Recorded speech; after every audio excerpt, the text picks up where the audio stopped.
Megasporogenesis एक ऐसा process है जिसके द्वारा मेगास्पोर बनते हैं। क्या बोलते हैं? Megaspore. The process by which megaspore are produced from the megaspore mother cell by reduction division और बाय मियोसिस।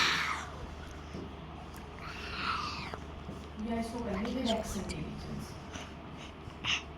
इसको हम क्या कहेंगे? मेगास्पोरोजेनेसिस। एक ऐसा प्रोसेस जिसके द्वारा मेगास्पोर बनते हैं, उसको हम बोलेंगे मेगास्पोरोजेनेसिस। अब मेगास्पोर बनने के लिए हमें क्या चाहिए? Megaspore mother cells. Megaspore mother cell कहाँ प्रेजेंट होती है? न्यूसेलस के अंदर। न्यूसेलस में।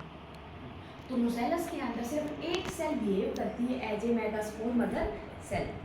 Only a single cell behave like megaspore mother cell.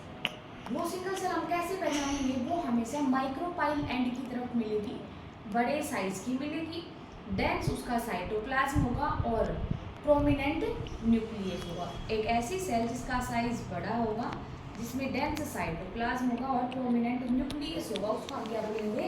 MMC या मेगास्पोर मदर सेल, जो हमेशा डिप्लॉयड होगी। This MMC undergo meiosis. इसमें मियोसिस होगा और इसमें 4 मेगास्पोर बनेंगे। क्या बनेंगे? 4 मेगास्पोर। चारों मेगास्पोर में 3 जो माइक्रोपाइल की तरफ है वो डीजनरेट हो जाएंगे। सिर्फ एक मेगास्पोर फंक्शनल रहेगा, जिसको हम बोलते हैं वो चलाचल एंड की तरफ प्रेजेंट रहेगा। तो ये जो एक मेगास्पोर है, इसी से ही हमारा क्या बनेगा? Embryo cell. एम्ब्रियो सेल किससे बनेगा? सिंगल मेगास्पोर से। तो जब सिंगल मेगास्पोर से एम्ब्रियो सेल बनता है तो उस प्रोसेस को बोलते हैं मोनोस्पोरिक डेवलपमेंट। मोनोस्पोरिक डेवलपमेंट क्या होता है? ये एक ऐसा प्रोसेस जिसके अंदर सिंगल मेगास्पोर से पूरा एम्ब्रियो सेट बनता है, उसको हम बोलते हैं मोनोस्पोरिक डेवलपमेंट। एक नंबर में क्वेश्चन बहुत बार पूछा जाता है, सबसे कॉमन टाइप यही है, monosporic development. When a single megaspore develop into the embryo set, उसको हम बोलेंगे मोनोस्पोरिक डेवलपमेंट। अब ये जो डेवलपमेंट है कैसे होता है? इसके अंदर एक मेगास्पोर हमारा बना, इस मेगास्पोर में माइटोसिस हुआ। क्या हुआ? माइटोसिस। एक न्यूक्लियस से 2 न्यूक्लियस बन गए, 2 न्यूक्लियेट कंडीशन बन गई।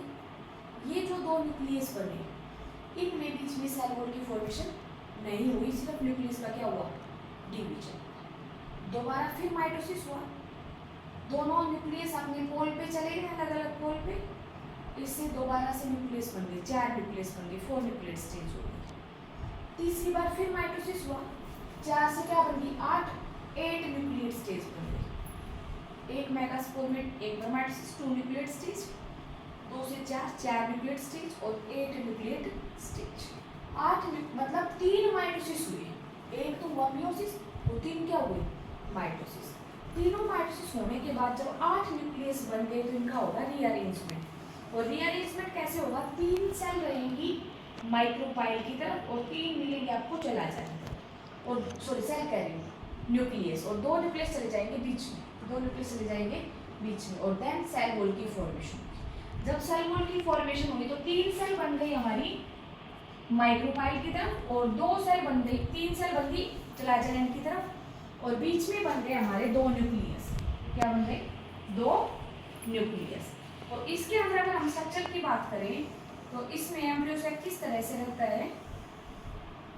बीच में एक बड़ी सेल, साइड में छोटी सेल,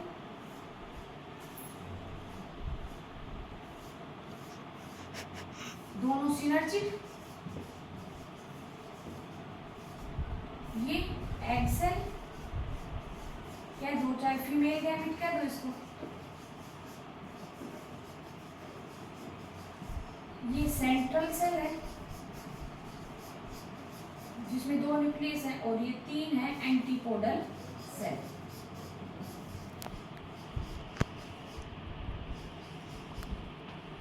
एग सेल और सिनर्जिड मिलकर बनाती हैं एग apparatus।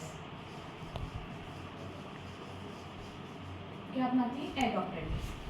माइक्रोपाइल की तरफ, माइक्रोपाइल जो एंड है उसकी तरफ तो मिलेगा आपको एग apparatus, और चलाचल एंड की तरफ मिलेगा आपको एंटीपोडल सेल्स। समझ आ रही बात? Antipodal cell. अब आपसे इनकी प्लॉइडी पूछी जाए तो सिनर्जी होंगी। हैप्लॉइड एग सेल कैसी होगी? हैप्लॉइड। और एंटीपोडल सेल कैसी होंगी? हैप्लॉइड। सेंट्रल सेल के दोनों न्यूक्लियस है, इनको हम बोलते हैं पोलर न्यूक्लियाई। दो आएंगे तो ये भी कैसे होंगे? हैप्लॉइड। ठीक है, तो इसको पढ़ना। इसमें से क्वेश्चंस बहुत पुट होते हैं, ये कितनी प्लॉइडी हैं इनकी, किस तरह का डेवलपमेंट हुआ, कितने मियोसिस हुए, कितने माइटोसिस हुए, इसके बारे में पढ़ना और क्वेश्चंस होगा।